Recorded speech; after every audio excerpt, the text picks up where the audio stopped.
أعوذ بالله من الشيطان الرجيم بسم الله الرحمن الرحيم ولكل أمة أجل فإذا جاء أجلهم لا يستأخرون ساعة ولا يستقدمون صدق الله مولانا العظيم মহান আল্লাহ তাআলা ইরশাদ করেছেন, আর প্রত্যেক জাতির নিকট নির্দিষ্ট সময় আছে, যখন তাদের সেই সময় এসে উপস্থিত হবে তখন তারা মুহূর্তকাল বিলম্ব করতে পারবে না। সুবহানাল্লাহিল আযীম। সূরা আল আরাফ আয়াত নম্বর 34। এই আয়াতের প্রেক্ষাপটে আজকের জুমার যে আলোচনা সেটা হচ্ছে মৃত্যুর আগে বান্দার 12টা সংকেত তার শরীরের ভিতরে বৈজ্ঞানিকভাবে এবং ধর্মীয় দৃষ্টিকোণ থেকে 12টা সংকেত বান্দার ভিতরে জাগ্রত হয়, পরিলক্ষিত হয়। আজকের জুমায় আমি এই 12টা সংকেত আলোচনা করব যে মৃত্যুর আগে বান্দার ভিতরে কি কি শারীরিক, মানসিক এবং ধর্মীয় দৃষ্টিকোণ থেকে তার কি কি পরিবর্তন হয়, আজকে আমি এটা আলোচনা করব। পাশাপাশি মানুষ ইন্তেকাল করলে কিভাবে কনফার্ম হওয়া যায়, কিভাবে বোঝা যাবে যে এই লোকটা মারা গেছে, আজকের আলোচনার বিষয় ইনশাআল্লাহ। প্রথমে বৈজ্ঞানিক এবং শারীরিক যে পরিবর্তন মানুষের আসে, এই পরিবর্তনগুলি যখন আসবে তখন আপনি বুঝবেন যে আপনার মৃত্যু অতি সন্নিকটে। 1 নম্বর হলো, একজন মানুষের যখন মৃত্যু ঘনিয়ে আসে 1 নম্বর হলো তার ত্বকের পরিবর্তন হয়। কিসের পরিবর্তন হয়? শরীরের যে চামড়া, শরীরের যে গঠন, এই ত্বকের পরিবর্তন তার মধ্যে এসে যায়, নাম্বার 1। 2 নম্বর হলো, একজন ব্যক্তির যখন মৃত্যু ঘনিয়ে আসে, চরম পর্যায়ে যখন মৃত্যু আর দুয়ারে এসে দাঁড়িয়ে যায়, 2 নম্বর হলো আল্লাহ রব্বুল আলামিন তার শ্বাস প্রশ্বাসের ভিতরে পরিবর্তন করে দেন। শ্বাস প্রশ্বাসের একটা পরিবর্তন তার চলে আসে। স্বাভাবিক যে শ্বাস এবং প্রশ্বাস মানুষ নিতে থাকে, মৃত্যু যখন ঘনিয়ে আসে বান্দার তখন শ্বাস এবং প্রশ্বাসের পরিবর্তন হয়। আমরা যেমন দমে দমে বান্দা 24 ঘন্টায় কিন্তু কাজের ফাঁকে, সময়ের ফাঁকে ফাঁকে জিকির করতে পারে, লা ইলাহা ইল্লাল্লাহু মুহাম্মাদুর রাসূলুল্লাহ, বলেন সুবহানাল্লাহ। আমরা এই কালিমা বেশি বেশি করে পড়তে পারি না ইনশাআল্লাহ। যখন বান্দার মৌতের সময় ঘনিয়ে আসে, বান্দার শ্বাস প্রশ্বাসের পরিবর্তন আসে। ভাইরা আমার, গায়ের রং পরিবর্তন হয়ে যায়। 2 নম্বর শ্বাস প্রশ্বাসের পরিবর্তন আসে। স্বাভাবিক যে প্রক্রিয়া তার শুরু হয় যখন মৃত্যু ঘনিয়ে আসে, তার কণ্ঠনালীর কাছে তার যখন রুহুটা চলে আসে, কফ জমে যায়, কফের ভিতরে ঘর ঘর করে শব্দ করতে থাকে। স্বাভাবিক যে শ্বাস প্রশ্বাসের পরিবর্তন ঘটে যায়, এই পরিবর্তন হওয়ার পরে আপনি বুঝবেন আপনার সময় ঘনিয়ে এসেছে, সময়টা ঘনিয়ে এসেছে। 3 নম্বর হলো বান্দারে রাসূল আমার বলেছেন, তোমার যখন মৌতের নমুনা শুরু হয়ে যায়, তখন তোমার শারীরিক দুর্বলতা তৈরি হয়ে যায়, ঠিক কিনা? কিছু মানুষ আছে দেখবেন মৌতের আগে এমন অবস্থা তৈরি হয়ে যায়, সে খুব দুর্বল, হাঁটাচলা করতে পারে না, আছে কিনা? তার লাঠি ভর করে, লাঠির উপরে নির্ভর করে এক জায়গায় থেকে আর এক জায়গায় যেতে হয়, আছে না এরকম? লাঠিতে ভর করে সে কি করে, এক জায়গা থেকে আর একটা জায়গায় পরিবর্তন করে, লাঠির সাহায্যে সে দৌড়ায়, কিন্তু লাঠিতে ভর করে মানুষ তার পূর্বের যৌবন ফিরাই পাইতে পারবে না। পারবে নাকি? ছোট্ট একটা নাতি, সাথে আছে দাদা, দাদা লাঠিতে ভর করে যখন চলে, দাদা বলে চেকার দাম্মান, চেকার দাম্মান, চেকার দাম, আমরে হায় এরানেরা মিজিস্তান, খন সুবহানাল্লাহ। দাদা লাঠি হাতে নিয়েছেন, ৬-৭ বছর নাতি জিজ্ঞেস করলো, দাদা তোমার হাতে লাঠি কেন? দাদা বলছে, ভাই এই যে আমি লাঠি ভর করে দাঁড়িয়েছি, আমি চাই আমার যৌবন কালকে ফিরাই পাওয়ার জন্য। আমার ভাইয়েরা চিন্তা করে দেখুন, যখন মানুষের বৃদ্ধকাল এসে যায়, লাঠিতে ভর করে চলে, ওই যৌবন কাল কি সে লাঠিতে ভর করে কখনো ফেরত পাবে? পাবে? নাতি বলছেন, দাদা শুনে রাখো, চেকার দাম্মান, চেকার দাম্মান, চেকার দাম, আমরে হায় এরানে রামিজুস্তান। না গো দাদা না, লাঠিতে ভর করে তুমি সাময়িক একটু ভর পাইতে পারো, শক্তি পাইতে পারো, কিন্তু লাঠির জোরে তুমি যৌবন শক্তি ফিরাই পাইবা না, ঠিক কিনা? যৌবন শক্তি কি ফিরাই পাওয়া যাবে? যাবে না। লাঠিতে ভর করে সে একটু সাপোর্ট নিতে পারে, এক জায়গা থেকে আর এক জায়গায় যেতে পারে, কিন্তু লাঠির উপর ভর করে সে এই ৭০ বছর ৮০ বছরের বুড়া মানুষটা সে কি ২৫ বছর ৩০ বছরের শক্তি পাবে? এই জন্য বিশ্বনবী মুহাম্মদ সাল্লাল্লাহু আলাইহি ওয়াসাল্লাম বলেছেন, মানুষের যখন মৃত্যুর দুয়ার কাছে এসে যায়, মানুষের শরীরটা বড় দুর্বল হয়ে যায়। কি হয়ে যায়? শরীর দুর্বল হয়ে যায়। ৩ নম্বর পয়েন্ট বললাম। ৪ নম্বর পয়েন্ট হলো, এই অবস্থায় মানুষের ক্ষুধা মন্দা ভাব চলে আসে, আছে কি না? বৃদ্ধ মানুষ, যখন মানুষের রুচি থাকে না, এই বৃদ্ধা মানুষের কাছে আপনি যত ভালো খাবার নিয়ে যাবেন, এ কিন্তু বেশি পরিমাণে খাইতে পারে না। পারে কিনা বলেন? পারে? আর একটা উদাহরণ দেই, ভালো বুঝবেন। কারো যদি জন্ডিসের রোগ হয়, কি বলেন? আসেন এই রোগ, জন্ডিস হয় না অনেকেরই? আমার কথা কি বোঝা যায়? এই জন্ডিসের রোগ যাদের হয়, আমি কিন্তু পয়েন্টের বাইরে আলোচনা করব না, এই বিষয় ভিতর থাকবো। 12টা পয়েন্ট বলবো আজকে, যে মৃত্যুর আগে মানুষের শরীরের ভিতরে কি পরিবর্তন আসে, এই পরিবর্তনগুলি আলোচনা করব 12টা পয়েন্টে। তাহলে যখন মানুষ জন্ডিস হয়, রোগে ভুগে, তখন তার এই দেখবেন এক শ্রেণীর মানুষ, তাদেরকে আপনি পোলাও কুরমা যা কিছু খেতে দিবেন, ও বলে কি যে আমার এইগুলো খুব নিয়ে যাও, আমার কাছে দুর্গন্ধ বলে। সে কি করে? পোড়ামাটি খায়, মাটির থেকে এই পোড়ামাটি চাবায়, বিভিন্ন জিনিস তার ভালো লাগে। কিন্তু যখন তাকে আপনি ভালো কিছু খাবার দিবেন, পোলাও মাংস কুরমা ভালো ভালো খাবার দিবেন, এই জন্ডিসের রোগী এত দুর্গন্ধ কয় খাবার দিয়ে, সে বলছে আমি আর খেতে পারবো না।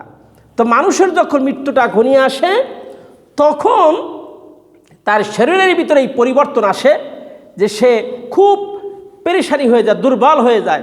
তাকে আপনি যতই ভালো খাবার দেন, অনেকেই বলে, কি বলে যে না রে বাবা, আমার মুখে রুচি নাই, আমি যাই কিছু খাই, ভাত খাই না কি খাই কিছুই টের পাই না, আসলে আমার মুখে রুচি নাই, ভালো লাগে না।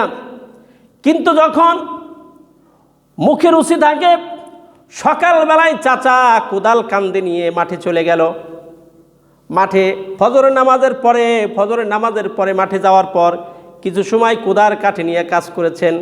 এরপরে চাচি যদি বুড়া মানুষটারে আপনার পান্তা ভাত আর কাঁচামরিচ দেয়, 1 থেকে 1.5 গাবলা খেয়ে ফেলবে, ঠিক কিনা?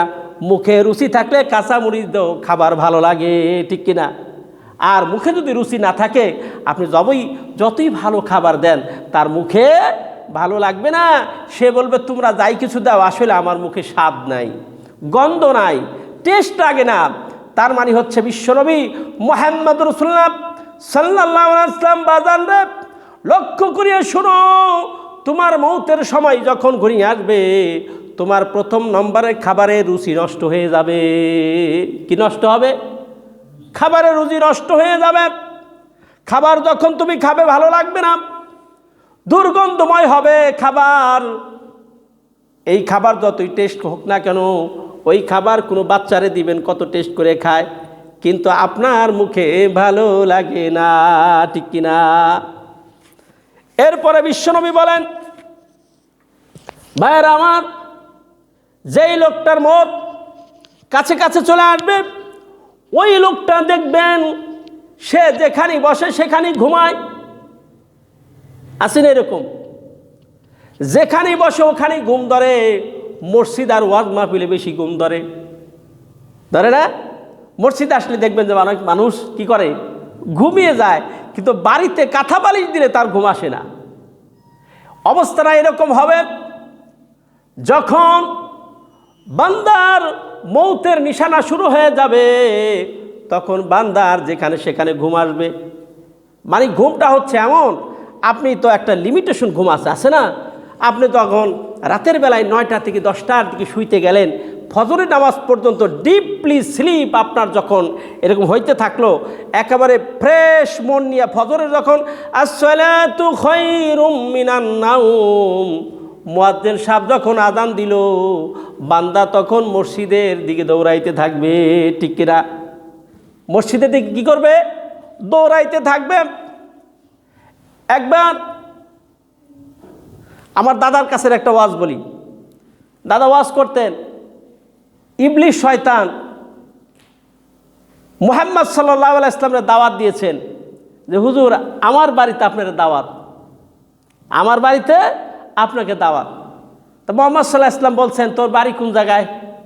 হুজুর আমার তো বাড়ি ওই রকম ঠিকানা নাই, ওই যে 4 রাস্তা আছে না, 4 রাস্তাতে মাথা এক জায়গায় হয়েছে, ওইখানে একটা বড়ই গাছ আছে, ওই বড়ই গাছের কাছে গেলে দেখবেন যে আমি সেখানে আছি। রাসূল পাক সাল্লাল্লাহু আলাইহি ওয়াসাল্লাম হযরত আলীকে সাথে করে নিয়ে গেছেন দেখার জন্য যে শয়তানের বসবাস দেখে আসি। দাওয়াত দিল। আল্লাহ রসুল তো ছিলেন দয়াল নবী, কেউ দাওয়াত দিলে তাকে মানা করতেন না। মনটা ছিল উদার, নরম প্রকৃতির, বিনয়ী ছিলেন। এত বিনয়ী ছিলেন যে সারা জীবন মুহাম্মদ সাল্লাল্লাহু আলাইহি ওয়াসাল্লামের বিরোধিতা করেছেন, কষ্ট দিয়েছেন রাসূলকে। সেই লোকটাও যখন রাসূলের কাছে আসতেন, রাসূলের মনটা নরম করে ফেলতেন। বলেন সুবহানাল্লাহ। আল্লাহ রাব্বুল আলামিন বলেন, ও রাসূল ও মুহাম্মদ, তুমি বড় বিনয়ী, ভদ্র। আল্লাহ তাআলা সার্টিফাই করেছেন সূরা কলমের 4 নম্বর আয়াত, ওয়া ইন্নাকা লাআলা খুলুকিন আযীম। বলেন সুবহানাল্লাহ। আল্লাহ রাব্বুল আলামিন বিশ্ব নবীকে বললেন, হে নবী, ইন্নাকা নিশ্চয় আপনি লাআলা খুলুকিন আযীম, এই দুনিয়ায় যত সৃষ্টি আমি করেছি এর মধ্যে আপনার উত্তম চরিত্রের অধিকারী আমি বানিয়েছি। বলেন সুবহানাল্লাহ। এই ক্যারেক্টারের সার্টিফিকেট ভাইয়ের আমার কে দিয়েছে? জোরে বলেন, কে দিয়েছে? আপনারা কি ঘুমাচ্ছেন নাকি? কে দিয়েছে? আল্লাহ দিয়েছে। আল্লাহ বিশ্বনবী মুহাম্মদ সাল্লাল্লাহু আলাইহি ওয়াসাল্লামকে এই চরিত্রের অধিকারী দিয়েছেন, উত্তম চরিত্রে সার্টিফাই করেছেন। এই জন্য রাসূল, কেউ যদি রাসূলের কাছে যাইতেন, দয়ার সাগর, তিনি কাউকে মানা করতেন না, ফেলাইতে পারতেন না। শয়তানের দাওয়াতে অগ্রসর হয়েছেন, এখন কিছুই তো দেখা যায় না। আলীকে বলছে, কোথায়? ইবলিস দাওয়াত দিল, দেখা যাচ্ছে না।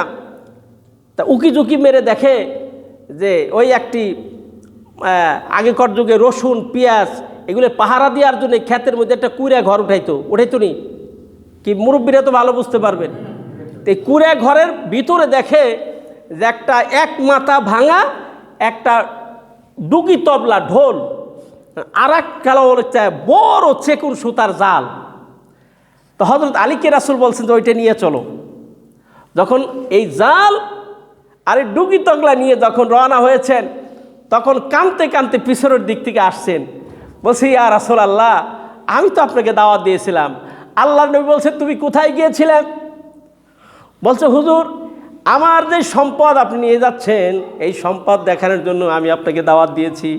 এই সম্পদ হলো ডুগি তগলা আর ঢোল, আর হলো এইটা হলো জাল। হুজুর এটা আমার সম্পদ, আমি আপনাকে দেখার জন্য দাওয়াত দিয়েছি। রাসূল বললেন এগুলো দিয়ে তুমি কি করো? বলছো হুজুর এই ব্যাখ্যাই তো আমি দিতে চাই আপনাকে। আপনার যারা খাঁটি উম্মত তারা আমার এই সমস্ত কুপরামর্শে পড়ে না।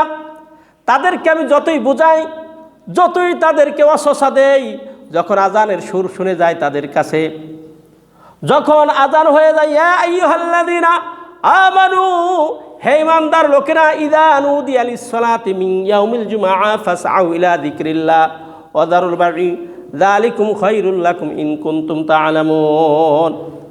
যখন জুমার নামাজের আজান হয়ে যায় ওই বান্দা সকল কাজ ফেলে মসজিদে চলে যায়, কিন্তু আমার অসহায় যে পড়ে যায় তাকে আমি বিভিন্ন কাজের মধ্যে ব্যস্ততা দিয়ে রাখি, সে মসজিদে ঠিকমতো যায় না।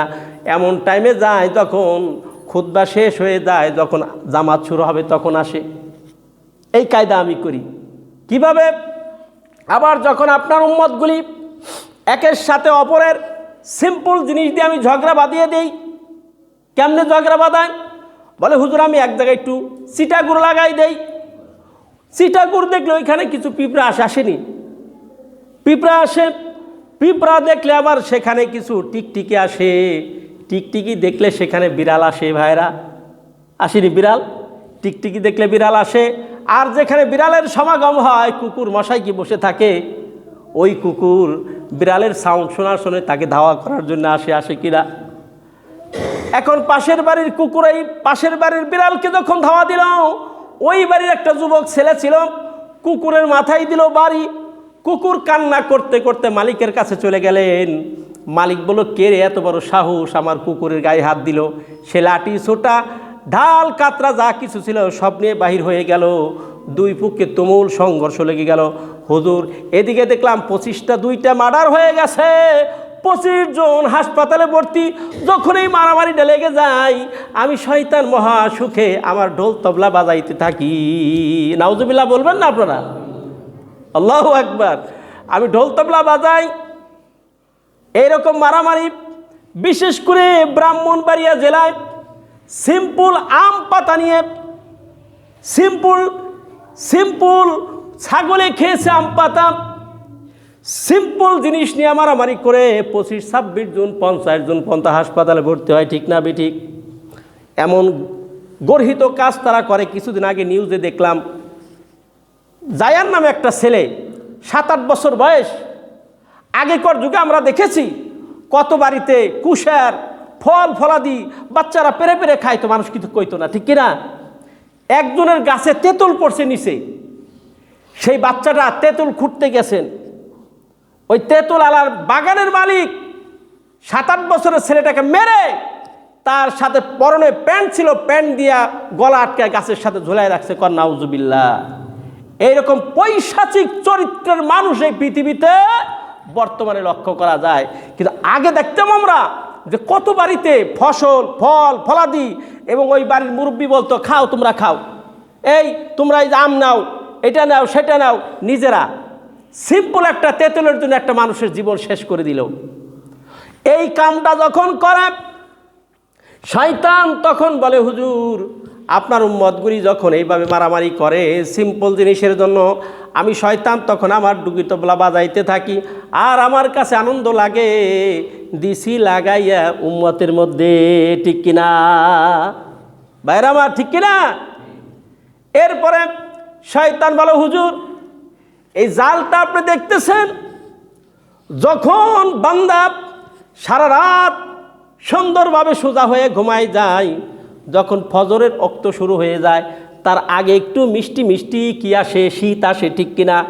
একটু বেশি শীত লাগে। সারা রাত ছিল সোজা হইয়া, যখন শেষ রাত হয়ে গেল কাঁথাটা গায়ে দিয়ে হাঁটু নাকের কাছে চলে আসে, বান্দা গোল হয়ে যায়, আরামে ঘুমা। কারণ হলো আমি শয়তান তখন এই বান্দার উপরে জালটা বিস্তার করে দেই, আর বিস্তার করে দিয়ে তাকে পা টিপে টিপে আরাম দিতে থাকি। সুবহানাল্লাহ বলবেন না? কিসের সুবহানাল্লাহ? নাউজুবিল্লাহ বলেন। শয়তান বলেন আমি টিপতে থাকি।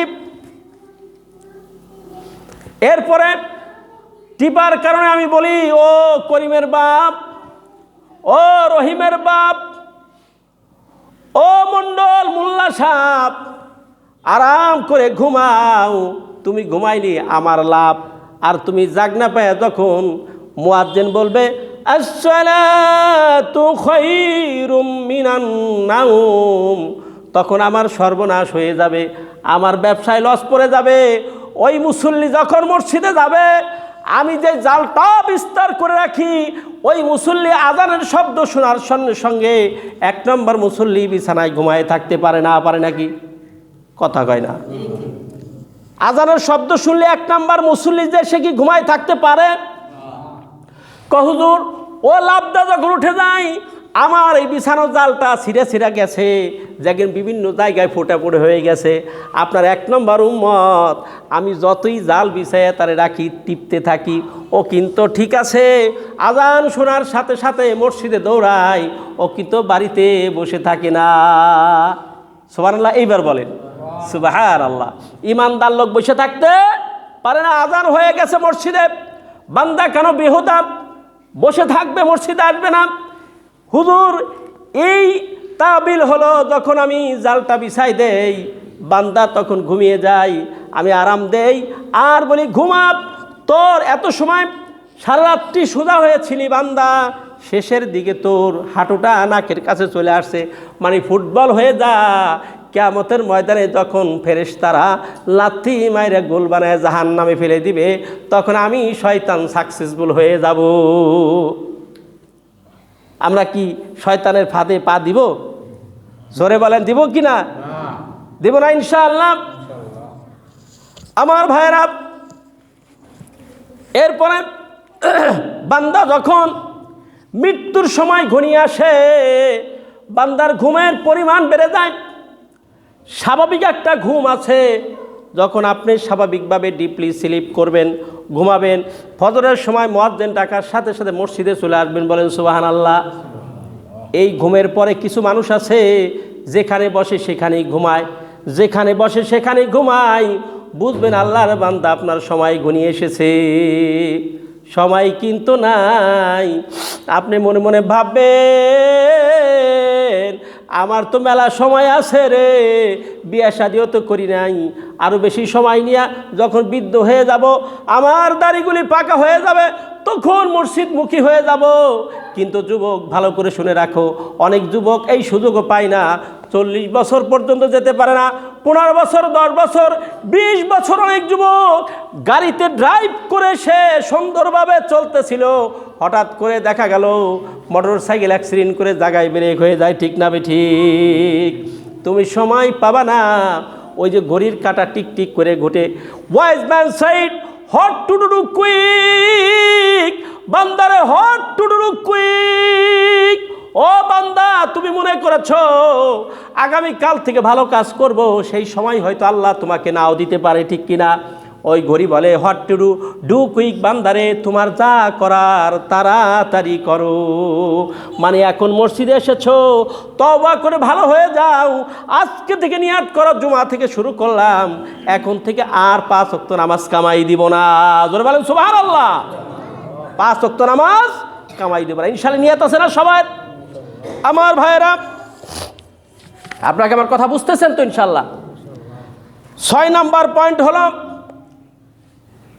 মানুষের যখন মৃত্যু ঘনিয়ে আসে, মানসিক পরিবর্তন হয়ে যায়, রক্ত সঞ্চালন পরিবর্তন হয়ে যায়।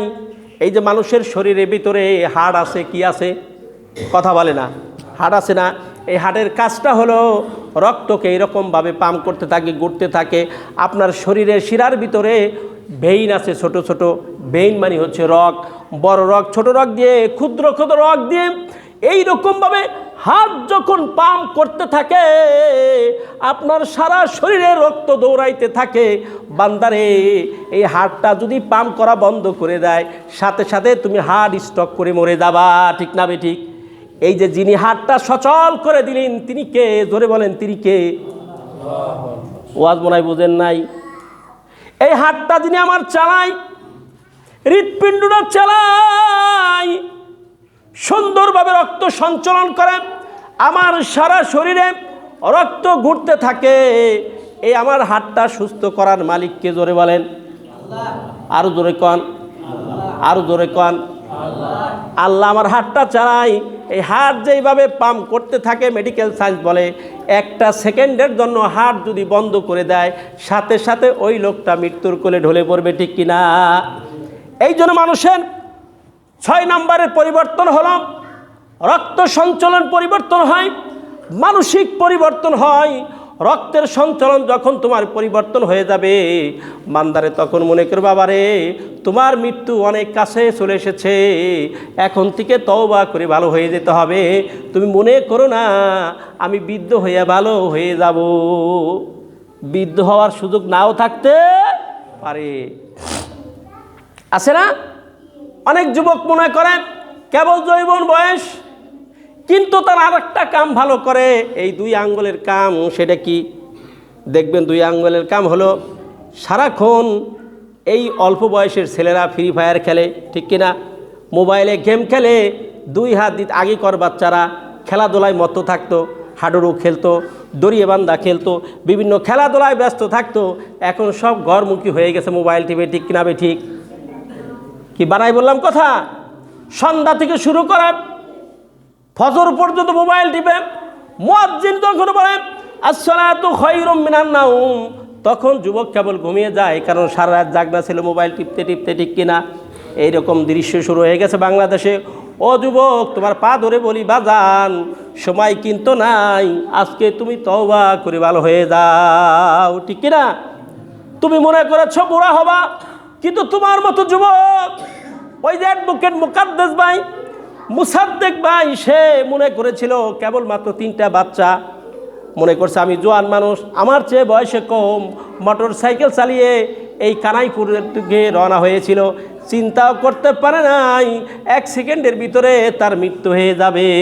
ওরা শোনা বন্ধুরা আমার, যুবক ভাইরা আমার, অ্যাডভোকেট সাহেব মোটর সাইকেল ড্রাইভ করে যেতেছিল, হঠাৎ করে একটি লরি, একটা ট্রাক তার উপরে মেরে দিয়েছে। 1 সেকেন্ডের ভিতরে জায়গায় শেষ হয়ে গেছে। এই জন্য সময় তুমি নাও পেতে পারো যে আমি ভালো হয়ে যাব, আমি পরে করব, এই পরে করার সুযোগ আল্লাহ নাও দিতে পারে, ঠিক কিনা? এই জন্য আমার ভাইরা, এলাকা কিন্তু অনেক মানুষ আছে ইচ্ছা করলে নামাজ আসলে, আমার মনে হয় এই মসজিদ আমরা চিন্তা করছি দোতলা করার জন্যে, কিন্তু নিচের তালাই তো ভরে না, দোতলা করবো কেমনে? হ্যাঁ, নামাজ নামাজ নামাজ। বিশ্বনবী মুহাম্মদ সাল্লাল্লাহু আলাইহি ওয়াসাল্লাম যখন ইন্তেকালের সময় বিশ্বনবী মুহাম্মদ রাসূলুল্লাহ সাল্লাল্লাহু আলাইহি ওয়াসাল্লামকে জিজ্ঞেস করলেন সাহাবীরা, ইয়া রাসূলুল্লাহ, মানুষের যখন মৃত্যুর যন্ত্রণা শুরু হয়ে যায় কিভাবে হয়? আল্লাহ রসুল বলল, সাহাবারা শুনো, একটা জ্যান্ত ছাগল তার তাজা অবস্থায় উপর থেকে চামড়া ছুলে ফেললে যেই সমস্যা শুরু হয়ে যায়, মানুষের মৃত্যু যন্ত্রটা এমন হয়ে যায়। কিভাবে হয়ে যায়? যখন মানুষের মত শুরু হয়ে যায়, জিবরাইল আলাইহিস সালাতু ওয়াস সালাম এবং যখন আজরাইল আলাইহিস সালাতু ওয়াস সালাম আসে, মানুষের বান্দার কাছে আসে, তখন পায়ের কাছ থেকে জান কবজ করা শুরু করে। পায়ের কাছ থেকে অবশ হয়, পায়ে থেকে টানতে হাঁটুর কাছে নিয়ে যায়। হাঁটুর কাছে যখন জানটা আসে, তখন পার দিকটা অবশ হয়ে যায়। এরপরে যখন আস্তে আস্তে উপর দিকে উঠায়, বুকের কাছে আসলে নিচের অঙ্গটা শিথিল হয়ে যায়। এরপরে যখন এই কণ্ঠনালীর কাছে যখন তার এই মৃত্যুর রুহটা চলে আসে, তখন এই বান্দার শ্বাস প্রশ্বাসে দেখবেন গদগদ করে শব্দ করে, ঠিক না ঠিক? এইরকম শব্দ যখন করতে থাকে, বুঝবেন তার মৃত্যু যন্ত্রণা শেষের দিকে চলে এসেছে। এবং তার এই 2 পাঁজর এমন ভেঙে আসে, তার কণ্ঠনালীর কাছে যখন গদগদ করে শব্দ করে, কিছুক্ষণ পরেই আজরাইল আলাইহিস সালাতু ওয়াস সালাম তার জানটা কবজ করে ফেলে। আর সে কিন্তু দেখতেছে যাহারে আমার এইরকম সমস্ত অবাস হয়ে আসতেছে।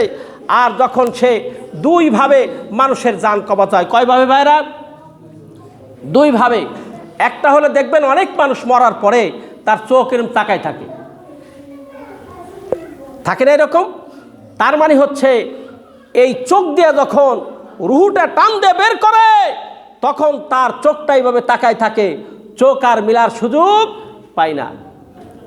রুহটা যখন শরীর থেকে বের হয়ে যায়, বান্দা চেষ্টা করে আমার চোখ পলক দেওয়ার জন্য, কিন্তু পারে না, কারণ তার ভিতরে আর রুহটা নাই। রুহটা যখন মানুষ মারা যায়, বড়র পাতা দিয়া গরম পানি করে। আমি প্রশ্ন করতে চাই আমার মুসলিম ভাইরা, এত কিছু থাকতে বলেন তো বড়ই পাতা দিয়া কেন পানিটা গরম করা হয়? আছে না অনেক কিছু, ওর ভিতরে ডেটল দিতে পারেন, স্যাভলন দিতে পারেন, কিন্তু মেডিকেল সায়েন্স বলেছে বড়ই পাতা দিয়া পানি গরম করলে যতটা পিওর হয় পানিটা পাতলা হয়, আর দুনিয়ার কোনো মেডিসিন দিলে পানি এমন পাতলা হয় না। সুবহানাল্লাহ বলেন। এই জন্যে মানুষ যখন মারা যায় বড়ই পাতা জাল করে তার পানিটা কি করা হয়, আর্দ্রতা কমে যায় পানির, এবং পানিটা অত্যন্ত সফট হয়ে যায়, তরল হয়ে যায়। কারণ যখন বান্দা মারা যায় তার শরীরটা নরম হয়ে যায়। বলেন সুবহানাল্লাহ। শরীরটা কি হয়ে যায়? নরম হয়ে যায়। বিশ্বনবী হযরতে আব্দুল্লাহ জুলবাজাদেই যখন মারা গেল, তার লাশটা যখন কাঁধে করে নিয়ে আসতেছিল, নবী মুহাম্মদ সাল্লাল্লাহু আলাইহি ওয়াসাল্লাম বলেছেন তোমার ভাইয়ের লাশটা আস্তে করে ধরিও। বলেন সুবহানাল্লাহ। এই জন্য দেখেন না, আমাদের দেশে যারা মারা যায় লাশ কাঁধে নিয়ে আসার মুরব্বীরা কি কয় পাশে থেকে, ভাই আস্তে ধরেন, আস্তে ধরেন। কি বলে? আস্তে ধরেন, মানে তার শরীরে আর আগের মতো স্ট্রেংথ থাকে না। আপনি কেমনে বুঝবেন? বুঝবেন হলো যখন প্রাণ পাখি রুহুটা বের হয়ে যায়, চোখটা এরকম তাকাই থাকে, কোনো আল্লাহর বান্দা তাকে চোখটা সামনের দিকে নামাই দেয় পলক যাতে ফেলতে না পারে, এরকম তাকায় থাকে না, তখন কেউ কেউ কী করে চোখ আটকায় দেয়। তা চোখটা যখন স্থির হয়ে যাবে তখন বুঝবেন যে এই লোকের ভিতরে আর রুহু নাই। 2 নম্বর হলো মৃত্যু ব্যক্তির নাক বাঁকা হয়ে যাবে, নাকটা বাঁকা হয়ে যাবে ডানের দিকে অথবা বামের দিকে। যখন তার ভিতর রুহু কণ্ঠনালীর কাছে চলে আসবে, আমার বাজান রে, এই নাকটা তার একদিকে বাঁকা হয়ে যাবে। 3 নম্বর হলো এই যে চিবুক ঢিলা হয়ে যাবে। যখন মানুষের রুহু ধরে আজরাইল আলাইহিস সালাম টান দিবে, ওরে বাজান চিবুকটা তার ঢিলা হয়ে যাবে। এরপরে হাতটা দুর্বল হয়ে যাবে, হাতটা আর নড়াচড়া করতে পারবে না। আপনি কান তার এই বুকের কাছে লাগাই দেখবেন, এই হার্ট স্পন্দন করতেছে, রক্ত সঞ্চালন করতেছে, এই রক্ত সঞ্চালন তার চিরতর বন্ধ হয়ে গেছে। বুঝবেন এই লোক আর দুনিয়ায় নাই। আর একটা হলো শরীরটা, বিশ্বনবী বলেন মানুষ যখন মারা যায় তার শরীরটা পাথরের মতো শীতল হয়ে যায়, ঠান্ডা হয়ে যায়। মানুষ শরীরের উপর হাত দেয়, বলে হুজুর এই মোল্লা সাহেব আর দুনিয়ায় নাই, ঠিক কিনা? এবং ঠ্যাঙ্গে ঠ্যাঙ্গে জড়ো হয়ে যায়, একটা পায়ের সাথে আর একটা পা লেগে যায়। তখন মানুষ কি করে? মারা যাওয়ার পরে পাটা এরকম সোজা করে দেয়, হাতটা টান্দা দেয়, এরপরে চোখটা আস্তে করে আটকিয়ে দেয়, তাই না? আমার ভাইয়েরা, এই দিন আসার আগে আমাদের ভালো হওয়া দরকার কিনা বলেন? এই দিন আসার আগে আমাদের দায়িত্ব হলো আজকেই তওবা করব, আল্লাহকে 5 বার নামাজ পড়ে সেজদা দিব। আল্লাহ যেন আমাদের এই সেজদা কবুল করে, জোরে বলেন আমিন। আল্লাহ তাআলার কাছে তৌফিক কামনা করে আমি এই যে আলোচনা করলাম, যারা পিছনে আসছেন বুঝেন নাই, 12টা লক্ষণ মৃত্যুর আগে সংকেত, সিম্পটম অফ লাইফ আপনার জীবনে আসবে। আসলে বুঝবেন আপনার সময় কাছে এসেছে। যুবক হও আর বৃদ্ধ হও, আমাদের এখন দায়িত্ব হলো আজকে থেকে তওবা করে ভালো মানুষ করতে হবে। আমি সামনের দিকে আবার আলোচনা করব যে ভালো কাজ কী কী আছে। মানুষ যখন ভালো কাজের উপরে থাকে, এই অবস্থায় মৃত্যুবরণ করলে ওই লোকটা জান্নাতবাসী হয়ে যাবে। সুবহানাল্লাহ বলেন। কোরআন তেলাওয়াত করতেছে, মারা গেছে, জান্নাতে বাসিন্দা হয়ে যাবে। নামাজ পড়তেছে বান্দা, সেজদা দিতে দিতে আল্লাহর কাছে তো কবুল হয়ে যাবে, বান্দা আল্লাহর বেহেশতে চলে যাবে। আল্লাহ তাআলা আমাদের সকলকে তৌফিক দান করে, আমিন। আসসালামু আলাইকুম ওয়া রাহমাতুল্লাহি।